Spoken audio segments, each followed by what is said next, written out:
Okay, business leaders, are you here to play or are you playing to win? If you're in it to win, meet your next MVP. NetSuite by Oracle. NetSuite is your full business management system in one convenient suite. With NetSuite, you're running your accounting, your finance, your HR, your e-commerce, and more, all from your online dashboard. Upgrade your playbook and make the switch to NetSuite, the #1 cloud ERP. Get the CFO's Guide to AI and Machine Learning at netsuite.com/tech. netsuite.com/tech.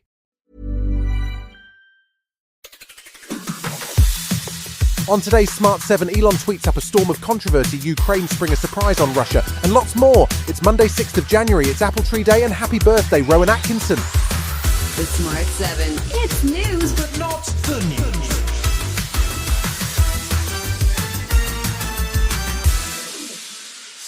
With the UK struggling under a blanket of icy cold air and a widespread flu outbreak, it wasn't the best weekend for new data on the NHS. Figures show that all 124 NHS trusts are failing to hit Labour's target on waiting lists. Sir Keir Starmer had pledged that 92% of patients would be seen within 18 weeks, but according to October figures, more than 3 million patients are waiting for longer. Health Secretary Wes Streeting says it's just not possible to fix the NHS quickly. Winter pressures turn into annual winter crises. And I was honest coming into this winter. You can't just turn 14 years of failure around in 6 months. The chief executive of the Royal College of Nursing, Professor Nicola Ranger, told the BBC that the government still hasn't addressed issues with the NHS workforce. If you want to have better care, you've got to have people to look after them. And the biggest workforce that is having the biggest challenge is nursing. 131,000 vacancies in social care.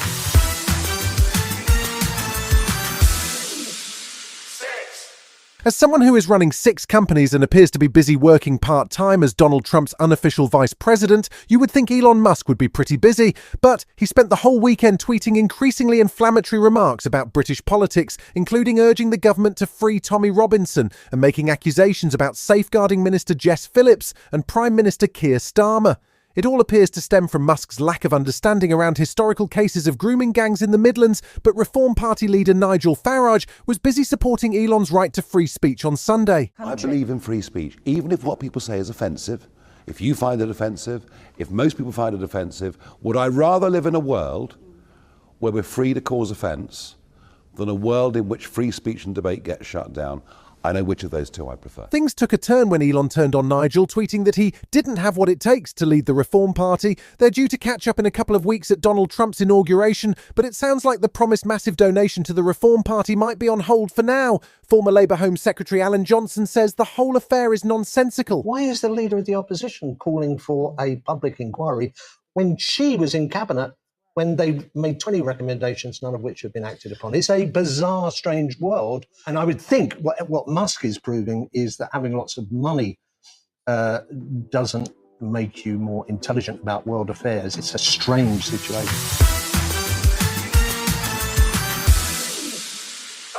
Sunday saw Ukraine launch a fresh offensive in the Russian territory of Kursk. Ukrainian forces first pushed across the border into the Kursk region back in August in a surprise move intended to provide additional leverage for future peace talks and in a bid to relieve pressure on Ukraine's eastern front. That didn't work, and Russia continues to gain ground in the Donbass and with the assistance of North Korean troops had been pushing back Ukrainian advances in Kursk.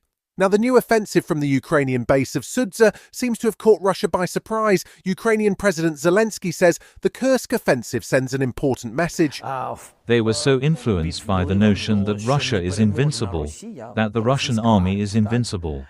And here you are on the territory of the Russian Federation, fighting back and holding them off.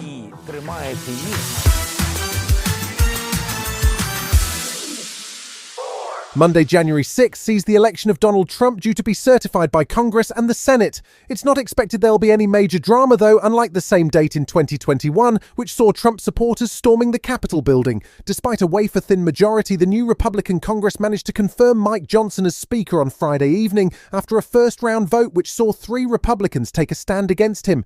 After an intervention from Trump, things got back on track, and Johnson says he and the boss have big plans once the inauguration is out of the way on January 20th. We're going to incentivize incentivize American companies to manufacture in the U.S. again. And we're going to make sure that the regulatory burden and the red tape that has smothered our free market is reduced and eliminated. Still to come on the Smart 7, Liverpool slip up at Anfield and Hollywood gathers for the Golden Globes. Right after this.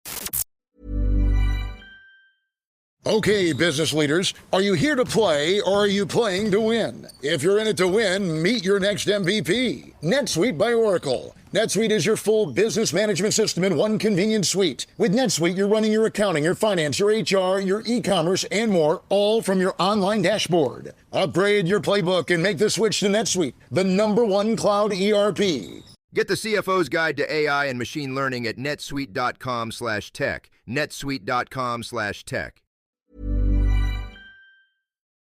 Welcome back.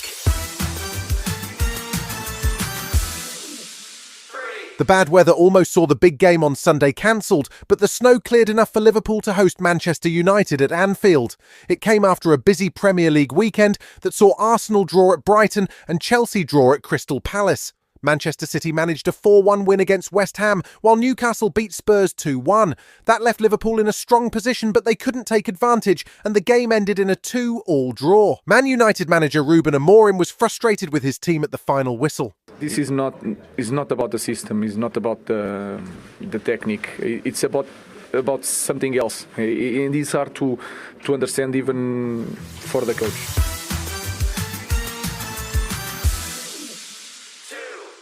Donald Trump takes over the White House on the 20th of January, so time is running out for current President Joe Biden. He's been busy granting pardons, sending more military aid to Ukraine, and at the weekend awarding a set of Presidential Medals of Freedom. That's the highest civilian honor available in the United States, and Biden handed out 19 on Saturday.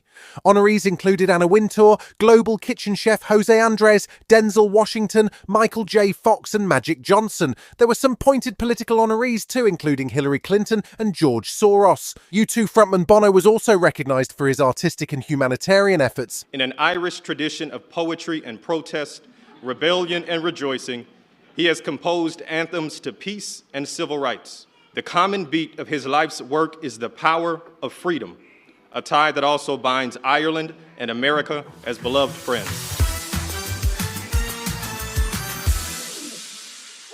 Sunday night saw the 82nd Golden Globe Awards take place in Hollywood. This year's ceremony was hosted by comedian Nikki Glaser, making history as the first solo female host, and featured 2 Lifetime Achievement Awards for Viola Davis and Ted Danson. The most nominated film of the evening was Emilia Perez, with 10 nods in total, while The Brutalist had 7 nominations. It was a night for first-time winners and diversity, with Emilia Perez taking home 4 awards and The Bear and Shogun big winners in the TV awards. Sebastian Stan won Best Actor for A Different Man, and Fernanda Torres won Best Actress in a Drama for her role in I'm Still Here. Veteran actress Demi Moore won Best Performance by a Female Actor in a Movie, her first ever major award.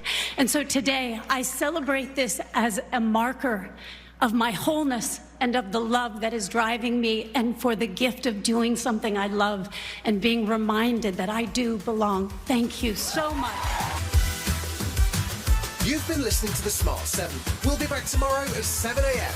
Hit that follow button and have a great day. Give us 7 minutes and we'll give you the world. When you're part of a military family, you understand sacrifice and support. At American Public University, we honor your dedication by extending our military tuition savings to your extended family.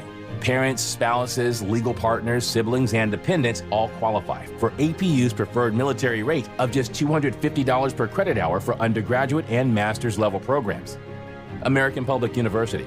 Value for the whole family. Learn more at apu.apus.edu/military.